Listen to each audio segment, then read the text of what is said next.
report. Hanging at the fish report. Hanging at the fish report. Hanging at the fish report. For your latest news in high school sports, tune in to the fish report. Don't need no bed, don't need no pull. When you tune in to the fish report. Hanging at the fish report. Hanging at the fish report. You got Craig and TK and Head and D tuned in at the fish report. Coming to you live from Studio F in Russia, Ohio. It's the Fish Report Live Show with your hosts, Craig Fissinger and Ken Francis. Good morning, everyone, and welcome to another Fish Report Live. Thanks for waking up with us. I'm Craig Fissinger. That is Ken Francis. We're your hosts. Back in our sound room this morning, it's TK and Heavy D. We'll talk to them a little bit later in the program. And out in Studio R, of course, it's Covey and Kearns. Always excited to talk to them. And Ken, another fun morning on FRL, talking lots of spring sports. Yes, we are, Craig. We're going to highlight the show with a lot of Shelby County Athletic League track and field. We're going to talk some softball. We're going to talk some baseball. And speaking of track and field, we're going to talk to the head coach of the Houston Wildcats, and that's Bill McKinney. He's the head coach over there. He's got a great group of athletes, both on the track and in the field events. So we're really interested in talking to see what he has to say about his Wildcat team this year. We're going to, of course, hear from Kobe and Kearns over in the other studio. We'll hear later on from Heavy D and TK, and we got a fun show planned here this morning for everybody. Yeah, some of the viewers out there might be saying, well, listen, I thought Ron Boakey was the head coach of the Houston Wildcats. And, of course, we had him on this show last season talking to him about Wildcat track and field. But, you know, when we talked to Coach Boakey last year, I said, hey, you're the head coach. And he goes, well, I'm half of the head coach. He goes, Coach McKinney, he's the other half of the head coach. He goes, we share the job. And so, yeah, we're going to talk to Coach McKinney this season like we talked to Coach Boakey last year. But excited to talk to him. They got a lot going on over there, a lot of talent on both the boys and girls side. So we'll get to that in the second half of the show. But, Ken, let's get things started talking some softball. And for that, we'll go out to Covey and Kearns out in Studio R, checking with those guys. Good morning, guys. And, hey, listen, softball, you know, things are starting to get rolling here this spring season and maybe starting to warm up a little bit the weather-wise. But something happened this week in Shelby County Athletic League softball that hasn't happened for about 3 years. Yeah, I flipped through my calendar, and Russia fell for the first time to a Shelby County Athletic League opponent in 30 games. That's just an incredible run, and hats off to Michelle Mullenkamp and her squad. 30 straight games for all the past teams she's had. She's won a couple SCL titles in a row, but it came to a formidable opponent in my early preseason pick to win the league, Indiana Rockets. They had a nice game all around by Elena Crossan, the pitcher, the future Edison State Charger, and a nice 9-5 victory. They go into a big battle with Houston tomorrow. We know there's Shelby County Athletic League tradition when it comes to softball. Big game to kind of determine the early front runners up there. You know, Russia is another team that can still contend for the title, even as well as Fort Laramie. But it's a big game tomorrow, and I'm going to go with the Rockets at home. Yeah, that game, Russia, Anna, it was a great game by both teams, but I mean, Anna came out on top. They were kind of lower mid-pack last year, but they finally found by their two senior leaders, Alina Cross and Olivia Place. They led it offensively, and a fantastic complete game by Crosman as well. They're definitely the early pick, like we said. They have a fantastic team. Russia's inexperience kind of hurt them. They had a lot of early errors that costed them like 4 runs, I believe it was. So that's going to definitely hurt the Raiders throughout the season, but hopefully Michelle Mullenkamp can get those younger ladies prepped and ready to go for the rest of the season. And like Kobe said, Houston and Anna do play them actually tonight. So, yeah, I'll take Anna definitely in that game. Just I think offensively, they're just too strong for Houston. Yeah, and Russia tonight, they go over to Botkins. They did win a couple days ago against St. Henry, won 3-2 over there at the Wally Post Complex. So they did bounce back from that Anna defeat. They go in to Botkins, who got a win over Fairlawn the other night, won 6-4, I believe. And we're doing some CCC wrap-up. I saw where Arcanum went 3-0. And I was even looking at the new conference that was forming. We know that the CCC is breaking off, and Covington, Bethel, Miami East, some former CCC schools joining up with I think Troy Christian, and I can't really think of the other name, Lehman and Riverside. So we're gonna say after 2 seasons after these schools officially split off, it's gonna be sad to see, because it's been fun to watch the cross county conference in terms of softball, and I did my fair amount of criticism on the cross county conference splitting off, because I thought all those conferences fitted pretty well in terms of softball and other sports, but it's just not meant to be. Yeah, the CCC softball league, it's a little more open this year than the past couple years. You've had your Bradford, your Newton, your Arcana, but a lot of those teams, they've kind of spread out a little more. Tri-County North actually beat Bradford in conference play, so Bradford's already down a game. It's really up for grabs right now so far. I mean, you have all these teams that are kind of spread out. They're on the same level competitively, so it'll be really fun to watch it play out. But definitely the early pick would obviously be your Newton Indians. You guys got time for just one question here for you. You mentioned Elena Crossan over there at Anna, and what a fantastic job she did this week, and what a good pitcher she is. But talk about Russia here real quick. I got a chance to watch them against Anna, and they had a young freshman pitcher in the circle. They have the senior in Wenrick, but they also have Francis, a freshman for him. Since we're talking some track and field tonight, she's on the track and field team for Russia, as well as pitching for the Lady Raiders. How tough is that to manage 2 sports, especially as a freshman? Boy, that's a workload, but you just have to look at some of the greats like Bo Jackson and Deion Sanders, I guess. If they can do it, she can certainly do it for sure, because it's difficult, but maybe not as difficult as what Bo and Deion did, but maybe she'll be the next Deion Sanders of women's softball. Maybe she'll somehow be playing football. I don't know.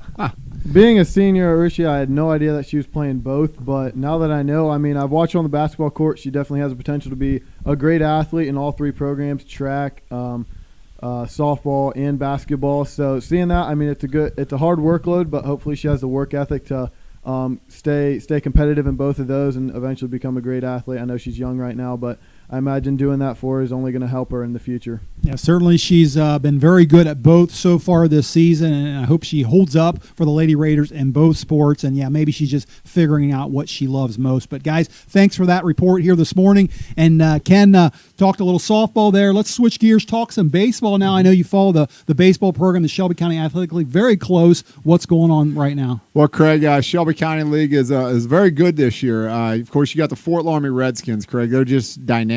I seen them play. They had a big win over the Russia Raiders last week. Scored 2-0. They beat Marion Local last night. They had a big win on Saturday over the defending D3 state champion Williamsport, I think it was. Wheelersburg.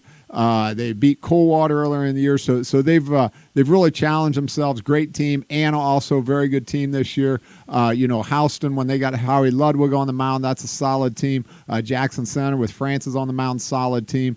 Balkans and Russia, of course, always solid in baseball, Craig. I can tell you right now, there's probably not a team in Ohio, regardless of division, that has played a tougher schedule than the Russia Raiders. Agreed. You look at who they've lost to. They've given Fort Laramie a good game. They lost to Fort Laramie. They lost to Minster. They lost to Anna, and they lost to Coldwater. So Coldwater, they threw that game in a couple nights ago just because they needed a game. So, but the Raiders will be fine. Coach Flippo will get them going. But very young team over there at Russia, Craig. I know they started a couple freshmen, a couple sophomores. So, but they'll be just fine. So, very talented group of athletes on the baseball diamond this year, Craig. But Fort Laramie Redskins, definitely the team to beat. Yeah, Jared Mittendorf having a fantastic beginning of the season, that's for sure, Ken. And I think the last time we pulled those SCAL standings up, it was last year, and Russia was at the top. A little strange to see them at the bottom, but you're right. 3 of the teams they've played have how many combined state championships? Yeah. They play a Division I team, I believe, and Piqua, a Division III team, and Anna. Mm-hmm. So, just kind of got one of those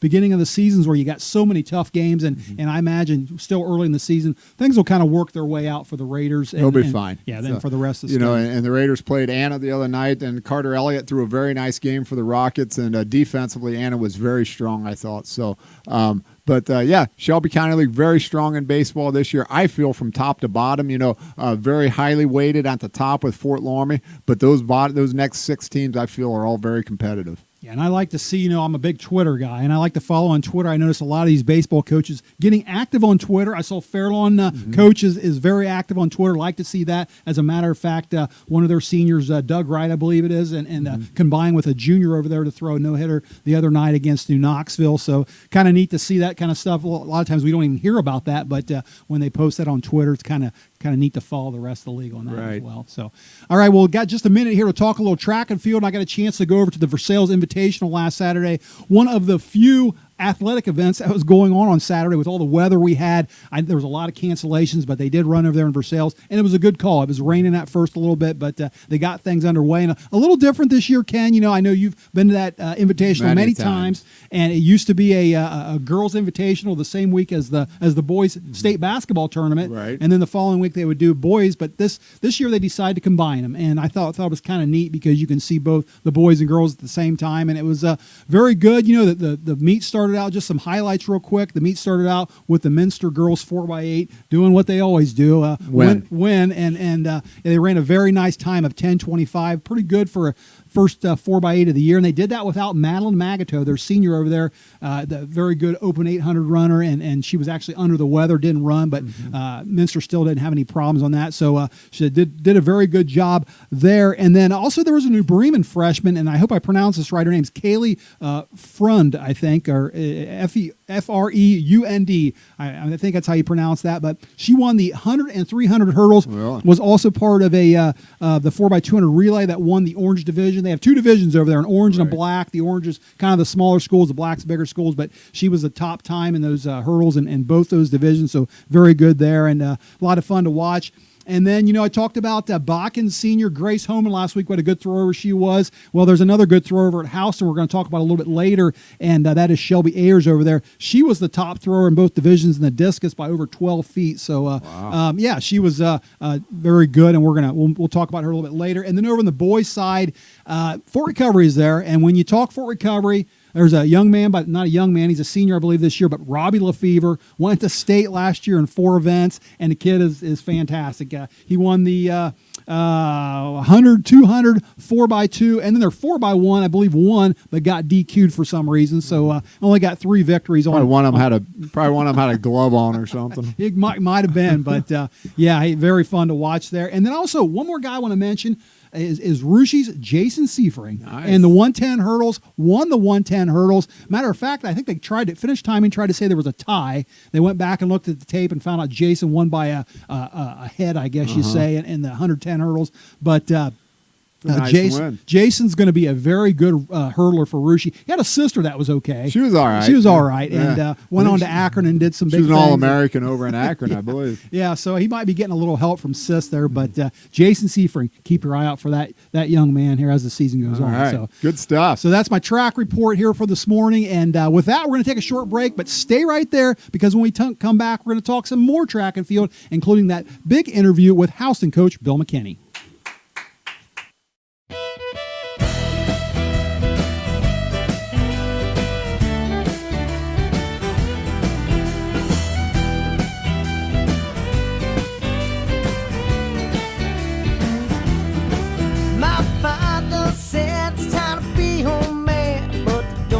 Song in the motherland. When you were born with heart, raised on pride, this vinegar runs through your bloodline. Oh, loaded bruised and slain. Oh, pride in this name.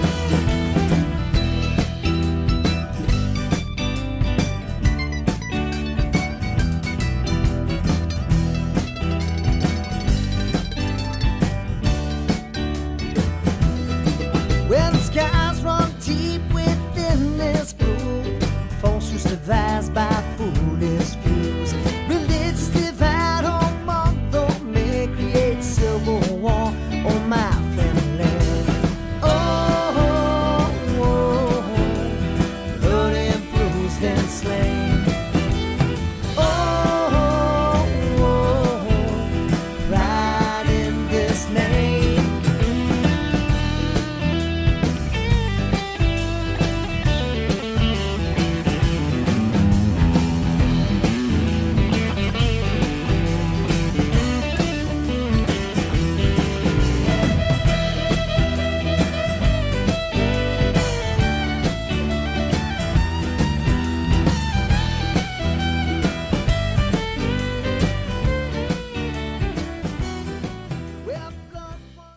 And welcome back to the second half of Fish Report Live. Before the break, we hit all the spring sports, talked some softball, some baseball, a little track and field, and now we're going to continue our track and field talk. And our next guest is, as we said at the top of the show, half of the head coaching position there for the Houston Wildcats. We had the other head coach on the show last season, and Ron Bokey.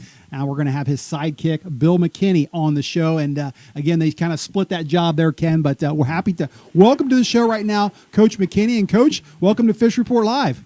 Thank you, guys. Thanks for having me on. Well, I was just talking about how you kind of split that head coaching job with Coach Bokey over there. And last year, not only did you coach the boys, but you also coach the girls team. That changed a little bit this season. You have a girls coach now. Who do you got, and how's that? Has that lightened the load a little bit for you?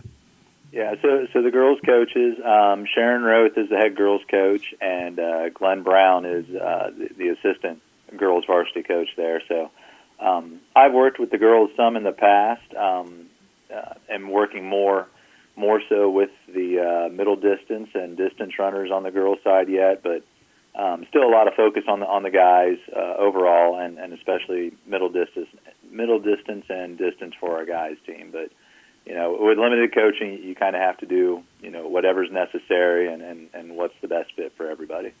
Well, Coach, listen, I got just one question I want to ask about the girls. I know you got to be in tune with that program a little bit, but before the break, we were talking about one of your throwers over there, and that is Shelby Ayers, and she had a fantastic first meet, I guess you say, or Saturday at the Invitational there at Versailles. I mentioned that she threw the furthest in the discus in both divisions, both the orange and the black, by over 12 feet. Coach, what kind of potential does Shelby have as the season goes on? Shelby's a great kid. You couldn't ask for a better senior on your team. I mean, she works hard. I mean, she does all the things she's supposed to. Helps out a lot of our younger throwers, guys and girls. It kind of leads that area. She's the past couple seasons, she's had pretty successful regular seasons. She's had some struggles in the postseason, unfortunately, but I really want to see her do well this postseason. Hopefully make it to the state meet. I think there's a lot of people that do. If there's anybody that deserves it, it's definitely her. Coach, good morning. This is Ken. Let's talk a little bit about your boys' team. I know you specialize, like you said, primarily on the boys in the mid distance. You started your started your season last week. On our show last week, Craig talked about two of your potential boy stars, and that's Tristan Freisteller and Ethan Knopf. And Craig was right, because they both performed very well last week at the Versailles Invitational. Tell us a little bit about these two runners. They're both just outstanding kids, hard workers. There's a lot of talent between those two. Those two have been running at the tops of races since probably their 7th or 8th grade year. Last year, both of them made it to the state track meet and individual events, as well as the 3,200 meter relay. They've trained hard this winter. They're really good senior leaders, putting in the necessary work that they need to right now, and it's showing right now. So hopefully we just keep those guys injury free and they progress, and hopefully either equal or surpass the success that they had last year. Coach, the Houston Wildcat boys track program has always been very successful. You've always had great numbers, and have always been very competitive in the Shelby County Athletic League. Houston, Anna, of course, is always very good. Russia, Fort Laramie have had good years as well. But besides Tristan and Ethan, who else on that boys team do you expect to score a lot of points for you throughout the season? There's a few individuals.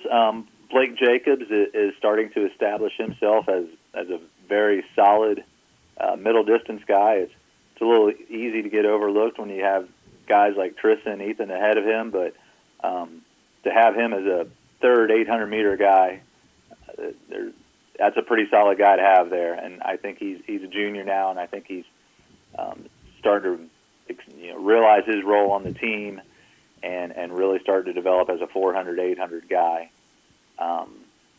Wesley Jester has the potential to be a very good high jumper as well. He Home meet last night, he cleared 5 feet 10 inches and just barely missed at 6 feet. So he's improved a lot over these past couple years. Hopefully get him a little more consistent, but there's definitely a lot of potential there. Some of our field events, we've still got some work to do as well. Sprinters, we have some work to do there too. Probably going to rely on our relays some as well, and it's some of those aforementioned guys that are on our 4x4 and 4x800 meter relays that we can do some work there too. Jacob Slater, he's a senior, another 3,200 meter specialist. Really trained hard this winter. He looks better than he ever has before. So once again, it's a little easy to get overshadowed by some of those other guys, but he's a solid second distance runner for us. That's good stuff there, Coach. I couldn't help but notice as I was looking on Ohio Mile Split this week at some of the personal best for the year, and Dominic Beaver's name just stood out to me, going like 14.6 in the pole vault a week or two ago at a meet in Chillicothe. Is this right, or is this guy a great pole vaulter? Because that's just a phenomenal clearance, especially this time of year. I wish it was. Dom's a great kid. He's a solid pole vaulter. Unfortunately, he's been a little dinged up for us. He hasn't vaulted yet for us this year. He also splits time with baseball, so he's running a pretty busy schedule there and trying to work back and forth. We've had some really good pole vaulters in the past, and I wish we had another one here. I would love to have that, but unfortunately, that is not the case. I mean, he's a good vaulter, but he is not going 14.6. So how did that get posted, or what happened there? That's a good question. I actually have not looked into that.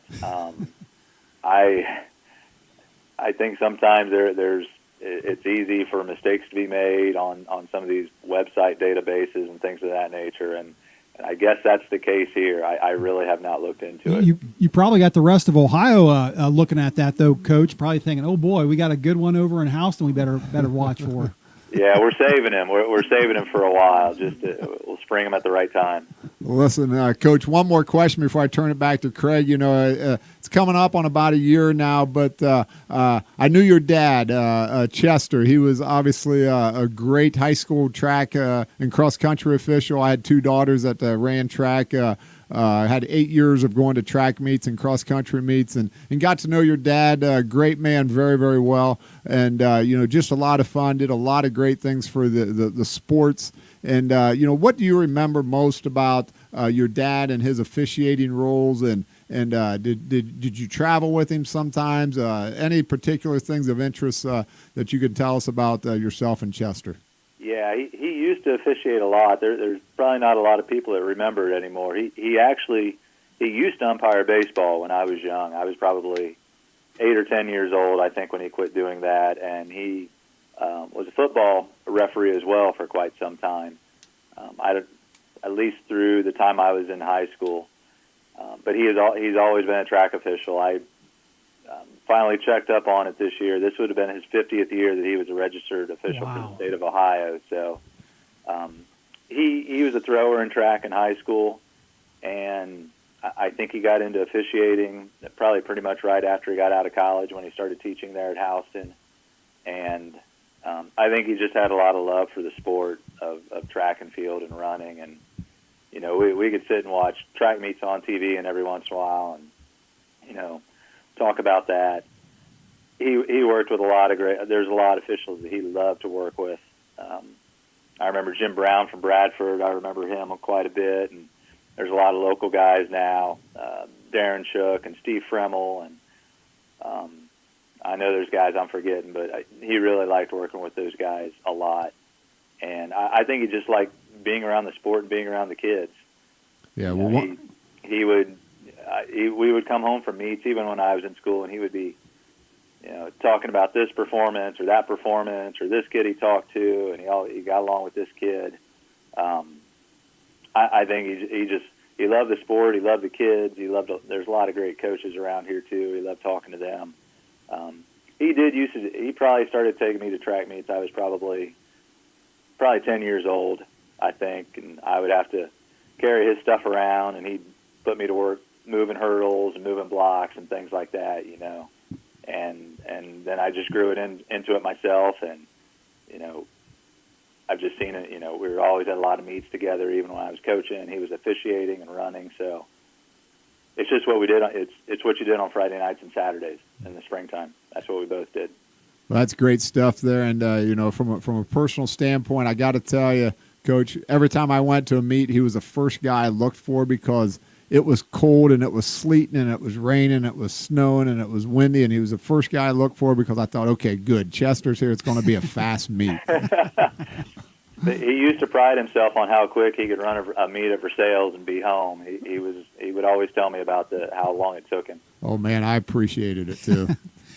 Hey, Coach, listen, we got one more question before we let you go. I know you got a lot of big races coming up or invitationals. Anna's coming up this Saturday. You got the Minster Memorial coming up the Saturday after that. But I've also been told that you have a big race coming up on April 15th, and that's because you're running the Boston Marathon. So I got to imagine you're excited for that. Yes. One of the good things with being so busy with track is I don't have a whole lot of time to stress about the race coming up, which is kind of good. As long as I can get my training in, which the training is pretty much done now. It'll probably be about next week when I really start to think about the trip and getting ready and really laying out my race plan and everything. I've been there before. The last year I was up there was 2000, so it's been 19 years since I've been there. So I tried qualifying a few times since then and missed, and kind of got away from serious running for a while and got back into it a few years ago and said I need to give this another shot again, and qualified about a year and a half ago. So yes, I will be heading up there next weekend. So yeah, definitely excited. Definitely interesting to see how the race has evolved in the time that I've been there. It's still the same race, it's the same course, but I think a lot of things have changed about the event itself since I've last been there. So be very anxious to go up there and experience all that again.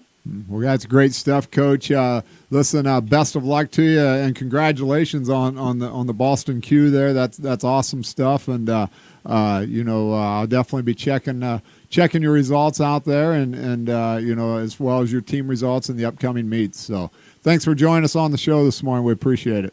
Yes, thank you, and thank you for just the exposure and the recognition. Some of the, I don't like to call it minor sports, but I know where running fits in with a lot of other things, and I think the kids really appreciate getting some recognition. That they work hard, and what you guys do, and the shows you have. That's great to showcase some of. There's some great kids around here, and they really deserve it.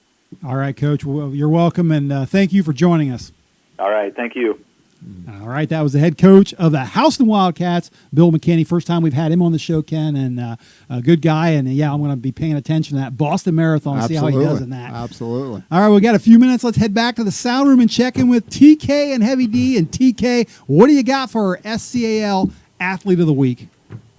Woo! I knew it was coming. Woo! It sounds like the Reds We game. got a Reds game fan right here. In the stands. Well, we said there wasn't much going on last week, but as soon as we got done, Thursday night, I saw the star of the week. It was and is Jared Mittendorf from the Fort Laramie Redskins. Went there and watched the Redskins and the Raiders play. Two great pitching efforts by on the losing side. Daniel Kearns threw a nice complete game, but unfortunately came up on the losing end of that. Mittendorf, just outstanding. No hit the Raiders. 2-0 win, just great control. Then he turned around in a non-league game, won 4-0 against Marion Local, another nice squad in the area. So he is coming out hot this year, got better control than he has last year, and maybe even a little bit more speed. So this week, and maybe a couple more weeks this year, it's Jared Mittendorf. He is a pitching machine and doing really well early here in the season. I agree with that choice there, boy. He was lights out the other night. Good call, TK. And Heavy D, what do you have in the mailbag this week? Well, people are chirping at me about my NCAA bracket. We're getting to the finals here, and I'm in a family pool. Out of 25 people, I'm ranked number 1. Oh, yeah. I'm in the 100th percentile in the ESPN pool, but I have 0 point potential from this point forward.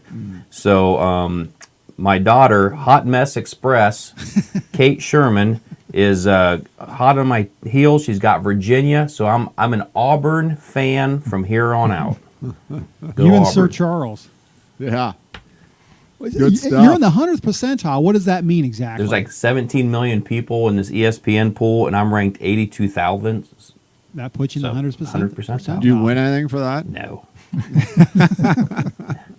Just bragging rights, I guess. Maybe if you use number one, you get something. Maybe. I don't know how that pool works. So, all right, guys, great stuff, and thanks for that. And with that, it's going to wrap up our show this morning. Do want to say special thanks to Coach McKinney for joining us bright and early here on this Thursday morning. Thanks to the viewers out there for tuning in. Ken and I and the crew will all be back again next week, same time, same place. Until then, have a great day, everyone. Hanging at the fishing pond, hanging at the fishing pond, hanging at the fishing pond, hanging at the fishing pond. For your latest news and high school sports, tune in to the fishing pond. Don't need no bed, don't need no pole when you tune in to the fishing pond. Hanging at the fishing pond, hanging